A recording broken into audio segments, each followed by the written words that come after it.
Si los grandes de Israel hubieran aceptado el mensaje de Jesús, probablemente ellos se hubieran hecho con la autoridad del nuevo pueblo de Dios y entonces hubieran terminado quizá transformando la iglesia de Cristo en lo que ellos entendían, y los rabinos habían desarrollado 39 prohibiciones, 39 actividades prohibidas en sábado, y lo que era un mandamiento para el descanso se convierte en un agobio.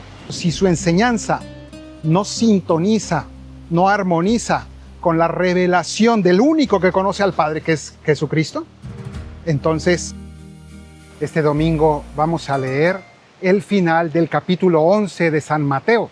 Y es muy interesante explicarlo porque son palabras bellísimas, parecen muy poéticas incluso, y sin embargo creo que son poco entendidas en su contexto. Entonces vamos a tratar de profundizar en ellas, como siempre, recorriendo los 4 sentidos de interpretación de la Escritura uno por uno, comenzando, como siempre, con el sentido literal, que es la base de todo. ¿Qué dice la letra? ¿Qué dicen las palabras? ¿Cuál es el contexto histórico? ¿Por qué lo dice Jesús? Y a partir de allí iremos recorriendo los demás sentidos, como siempre. En primer lugar, tenemos que decir que el capítulo 11 nos muestra a Jesús que está siendo muy incomprendido. Jesús, por un lado, ha sido incomprendido por las autoridades judías. Los sabios y entendidos de Israel lo han rechazado, lo están rechazando, no aceptan sus enseñanzas. Pero no solo. En el mismo capítulo 11 se nos dice que también las ciudades de Galilea no lo aceptaron, lo rechazaron. Se nos dice que Corazaín, Betsaida, pues simplemente no se interesaron en el evangelio, en el mensaje de Jesús. La gente de Galilea quiso seguir a Jesús cuando multiplicó los panes, pero después, cuando Jesús ya predicó su evangelio, pues no suscitó el mismo interés en muchas personas. Lo mismo se nos dice respecto a el mismo Juan el Bautista, que no comprendía a Jesús. En el mismo capítulo se nos dice que mandó a preguntar si él era el que tenía que venir o tenían que esperar a otro, porque pues realmente no entiende qué es lo que está pasando con Jesús, que no es suficientemente fuerte, que no es suficientemente, digamos, duro con los pecadores. Entonces, aquí se nos muestra también esta realidad de que Jesús experimenta profunda incomprensión. Entonces, a partir de allí, vamos a escuchar estas palabras de Jesús que van a comenzar no con un lamento de decir ¿por qué no me entienden?, sino con un agradecimiento. Jesús va a agradecer a su Padre por esta incomprensión, en parte, ¿no? Y este es el contexto en el que se van a hablar las cosas que va a decir aquí Jesús. Hay 3 partes. La primera inicia con una oración de acción de gracias. Jesús va a decir: te bendigo, Padre, Señor de cielo y tierra, y va a dar un agradecimiento. Ahora hablaremos de él. Segundo, Jesús va a hablar de una revelación profundísima de la verdad de Dios, ¿no? Entonces, ¿de dónde proviene esa verdad profunda de Dios? Va a hablar de esa revelación. Y por último, Jesús va a hablar del descanso, el que viene a ofrecer el descanso profundo, el descanso real. Esas 3 partes las vamos a desarrollar de algún modo, vamos a ir tomando de las distintas partes, ¿no? Pero antes de pasar al siguiente sentido de la Escritura, quiero aprovechar nada más para recordarte que si no estás suscrito, te suscribas al canal. Aún nos falta mucho para llegar a los 100,000 suscriptores necesarios para proteger el canal contra distintos fraudes de inteligencia artificial. Así que por favor, dale me gusta, suscríbete, y si quieres también hazte miembro del canal suscribiéndote, ya no solo con la suscripción gratuita, que es la que te he invitado a hacer, sino también para ayudar al canal y poder también adquirir ciertos beneficios. Cierro este paréntesis y continuamos con nuestro recorrido. Y precisamente vamos a decir que Jesús en este evangelio se nos presenta. Voy a hablar del sentido alegórico ahora, porque hay una alegoría aquí. Jesús se nos presenta como el maestro con mayúscula. Así le llamaron muchas veces los discípulos, maestro. El discípulo es el alumno, ¿no? Entonces, el discípulo tiene su maestro. Y Jesús se nos muestra como el maestro con mayúscula, que en hebreo es el rabí, rabino. Y Jesús viene a enseñar la ley porque Él es el autor de la ley y aquí nos va a hablar de esto. Entonces Jesús, el que viene a revelar al Padre, el maestro de la verdad, de algún modo aquí se nos muestra en estos versículos.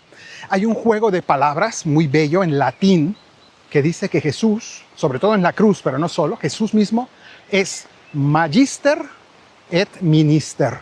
Tiene esas dos dimensiones a la vez. Magister et minister en latín, que significa maestro y ministro. Un juego de palabras, porque la palabra magister viene de la palabra magis, que significa más. Magister, el que es más, el que te enseña. Minister, mini, minus, el que es menos, el que te sirve. Jesús es el que te enseña a ser el que sirve, ¿no? Las dos cosas. Él mismo se nos va a presentar así, con las palabras que nos va a decir aquí: aprendan de mí, porque yo soy manso y humilde de corazón. Soy el que es más, que te enseña a ser el que es menos, el que sirve, el que se entrega.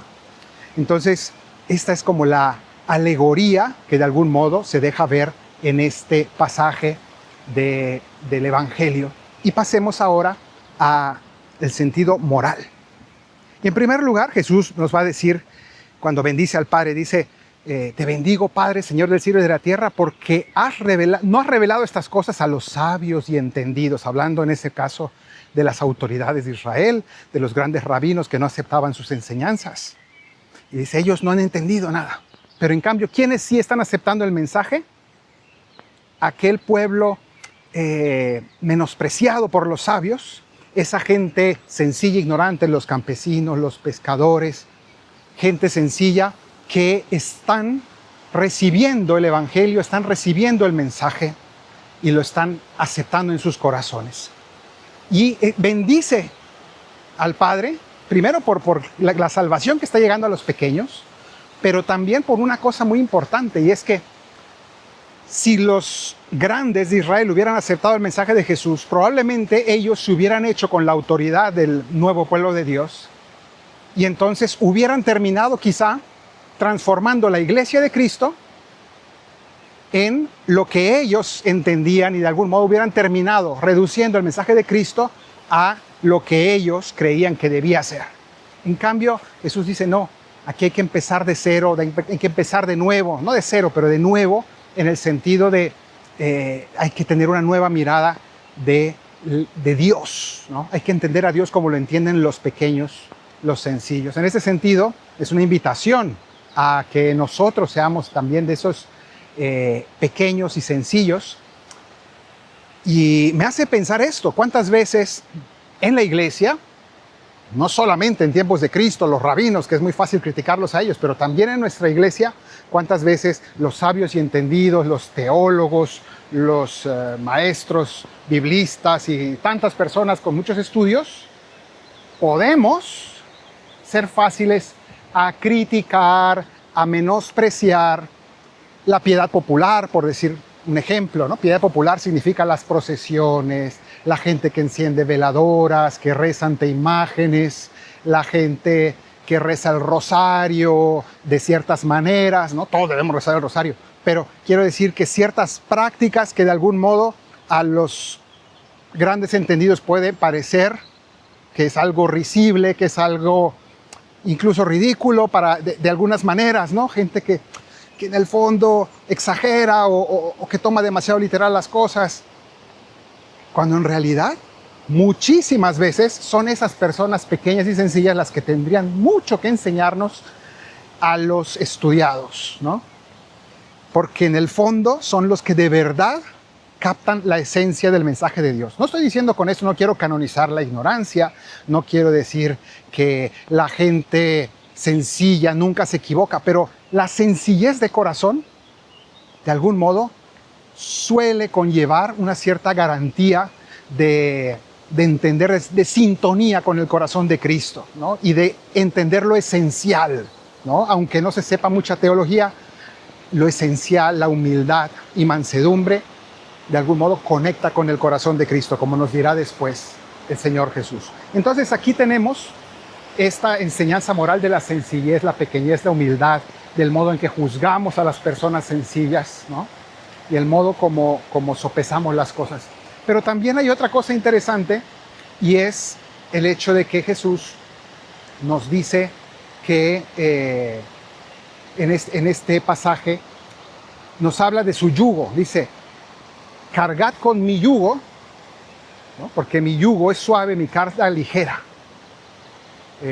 Cargad con mi yugo y aprended de mí, que soy manso y humilde de corazón, porque mi yugo es suave, mi carga ligera. Y encontraréis descanso para vuestras almas. Son las últimas palabras que vamos a leer en este fragmento y en este capítulo. Y creo que es muy interesante, porque en realidad ese yugo, vamos a explicar lo que es el yugo dentro de este sentido moral. El yugo era la palabra, la imagen, la alegoría que se usaba en el judaísmo para hablar de la Torá, la ley de Dios, los mandamientos de Dios, ¿no? Que se habían convertido en unos mandamientos pesados, ¿no? El yugo, ¿qué es el yugo? Pues es esa madera que se le pone, ese aparato de madera que se le pone a las yuntas de bueyes o los animales de tiro, para que en torno al cuello pues se les pueden atar pues los arados, por decir algo, o una carreta o algo, y puedan arrastrar, puedan llevar pesadas cargas, ¿no? Entonces el yugo de suyo es algo que es incómodo, es algo que pesa, ¿no? Que da trabajo, ¿no? Que hay que empujar, y entonces es una carga pesada el yugo, y así se le llamaba a la Torá, porque en la vida, pues si no tienes ley, pues parece muy fácil la vida, pero en cambio, si tienes una ley, de algún modo esa ley es un trabajo que hay que llevar en la vida, hay que cumplir los mandamientos, ¿no? Entonces Jesús nos va a hablar de que hay que llevar su yugo, pero su yugo es suave, su carga es ligera. Entonces vamos a hablar de esto, me parece muy importante, porque hablamos mucho del hecho de que Jesús critica lo pesado que era, lo pesada que era la ley judía, tal como se interpretaba, tal como se enseñaba, y en cambio aquí dice un yugo que va a dar descanso. Entonces vamos a explicar un poco de esto, porque creo que es muy importante. Fíjense ustedes cómo en la época de Jesús, por poner un ejemplo, Jesús habla del descanso, encontrar descanso para nuestra alma, ¿no? Venid a mí todos los que estáis cansados y agobiados, yo les aliviaré. Cuando habla del descanso, nos conecta directamente con un concepto muy importante de la Torá, que era el descanso del sábado, el Shabbat, ¿no? Que es un mandamiento. Fíjense cómo Dios pone un mandamiento para descansar. Dice, yo les pongo la obligación de que descansen. Yo quiero que ustedes descansen. Jesús nos está repitiendo esto mismo. Yo quiero que ustedes descansen. Dios quiere que el hombre descanse, que encuentre descanso. El hombre no debe fatigarse más de la cuenta. El hombre debe también pensar en su descanso. Y entonces Dios impone un deber de descansar. Eso se concentraba en la antigua ley, en el descanso sabatino, y nosotros lo conservamos en el mismo descanso semanal que la iglesia nos lo pone en domingo, ¿no? Aquí no voy a entrar en el tema de por qué era el séptimo día y ahora es el primer día de la semana, por qué el domingo y no el sábado. El punto es que el deber del descanso semanal sigue estando vigente, ¿no? Y a veces se nos olvida, ¿no? Porque nuestra cultura lo hemos descuidado muchísimo y ahí tenemos mucho que aprender de cómo lo viven algunas personas, incluso en el judaísmo, pero también hay católicos o hay lugares o países donde todavía se vive esto. Pero más allá, que esa es otra enseñanza moral que está aquí, pero más allá de eso, trascendiendo esto, fíjense cómo en el judaísmo se había llegado, y todavía en algunos sectores ultraortodoxos del judaísmo se vive, a codificar ese descanso, ese mandamiento sabatino, y los rabinos en el tiempo de Cristo habían desarrollado 39 prohibiciones, 39 actividades prohibidas en sábado. ¿Qué trabajos no se pueden hacer en sábado? Y entonces cada uno de ellos era toda una cantidad de casuísticas, es decir, de casos para ver si esto se puede, es válido o no es válido. Imagínense ustedes, por ejemplo, que en esa época, y bueno, y en algunas facciones del judaísmo, se decía, no puedes hacer nudos en sábado. Pero entonces, ¿cómo me pongo los zapatos, mis sandalias? El nudo de tus sandalias no es un trabajo, entonces el nudo de las sandalias sí se puede hacer. Pero, por ejemplo, ¿cuántos pasos puedo caminar en un sábado? ¿Puedo ir a tal lugar o no puedo ir a tal lugar? ¿Qué tan lejos está? ¿Qué tan lejos no está? ¿Cuenta o no cuenta? ¿No? Incluso se podía llegar en algunas discusiones rabínicas a las disquisiciones de preguntarse si para ponerme mi ropa tengo que ponerme un alfiler. Está prohibido llevar carga. Si llevo el alfiler en mi ropa, ¿estoy llevando una carga? ¿Estoy cumpliendo o no estoy cumpliendo el mandamiento? Claro, eso es absurdo, ¿no? Y lo que era un mandamiento para el descanso se convierte en un agobio, ¿no? Entonces, por eso Jesús habla de los agobiados, o dice los extenuados, los cansados y agobiados, ¿no? Si están cansados y agobiados, vengan a mí. Si tu fe la vives con agobio, si vives una fe centrada en la condenación, si vives una fe centrada en casuísticas religiosas inútiles, si vives una fe en la que todo es problemático, en la que pues sí, te angustia y te agobia la vivencia de la voluntad de Dios, es que no has entendido el mensaje de Cristo, porque Él viene a darnos su descanso. Pero nos dice, cargan con mi yugo, que quiere decir que la vida cristiana tiene un trabajo que hacer. Hay unos mandamientos que cumplir. No se trata aquí de, bueno, Jesús nos vino a liberar y vino a traer un liberalismo de que todo se vale, nada es pecado. No, de hecho no. Jesús nos dice, hay unos mandamientos que cumplir, pero si brotan del corazón, si vives mi evangelio desde el amor, el que ama no se fatiga, ¿no? Y si entiendes el modo como Dios quiere proponernos sus mandamientos, entonces la ley, el yugo, te dará el descanso para tu alma. Entonces, hay ahí un trabajo, hay un examen de conciencia pendiente para todos nosotros, para seguir aprendiendo a vivir el Evangelio según el Espíritu de Cristo. Una ley que obliga, sí, pero es una ley que libera y que trae descanso. Esto es muy importante y hasta ahí vamos a llegar en el sentido moral. Luego vamos a hablar un poco ya del último sentido, que sería el sentido escatológico, ¿no? Escatológico, recuerden que siempre que es el sentido acerca de la vida eterna, de la vida futura, ¿no? Aquí primero Jesús nos habla de nadie conoce al Hijo sino el Padre, y nadie conoce al Padre sino el Hijo y aquel a quien el Hijo se lo quiera revelar. Conocer al Padre es conocer la verdad. A Él lo conoceremos en la vida eterna, sin duda, pero a través del Hijo. No podemos llegar al cielo, a la vida eterna, al Padre, sino a través del Hijo. Solamente Cristo nos lleva al Padre. Entonces, primera cosa, no hay otro Salvador, no hay otro nombre que nos pueda dar salvación, sino únicamente Jesucristo. Entonces, eso primera cosa. Nadie conoce al Hijo sino el Padre, y nadie conoce al Padre sino el Hijo, y aquel a quien el Hijo se lo quiera revelar. Aquí Jesús estaba haciendo referencia a aquellos que no aceptaban su doctrina, y está diciendo, estas personas pueden saber mucho del Antiguo Testamento, en el caso de aquellos rabinos, pero si su enseñanza no sintoniza, no armoniza con la revelación del único que conoce al Padre, que es Jesucristo, entonces no saben nada, no saben absolutamente nada.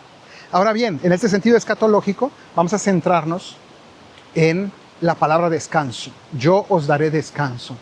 Precisamente el cielo es el descanso que Jesucristo viene a traernos. Es el descanso de nuestras almas, y ese es precisamente el cielo que nosotros anhelamos, que nosotros buscamos, y ese es el objetivo, vamos a decir así, de nuestra vida cristiana. Siempre lo repito, esa salvación que inicia en esta vida, pero que culmina en la vida eterna, y eso es lo que precisamente Jesús nos viene a ofrecer, ese descanso profundo de nuestras almas. Antes de terminar, te quiero invitar a que te quedes a escuchar la canción de esta semana que he compuesto con estas palabras de Jesús. A mí me encantó, pero sobre todo también te invito a que también visites mi otro canal que se llama Música para el Alma, Padre Fernando Morales, y allí podrás encontrar pues todas estas canciones en los videoclips separados, y también pues para que entres ahí, te suscribas y me apoyes. Que el Señor te bendiga desde Sión, el que hizo cielo y tierra, en el nombre del Padre, del Hijo y del Espíritu Santo. Amén.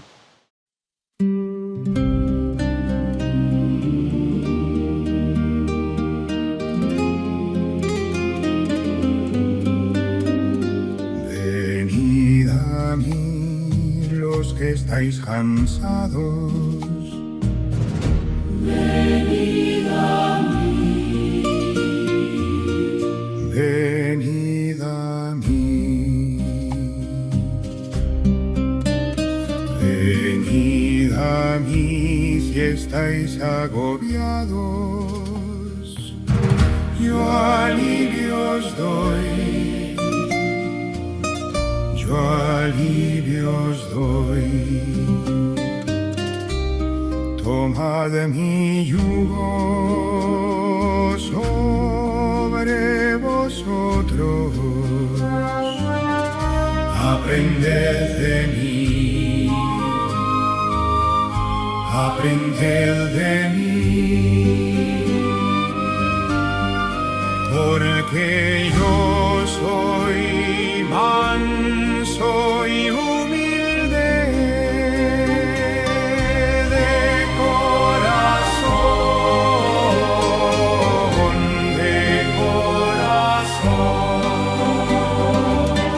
y en mí encontraréis el descanso.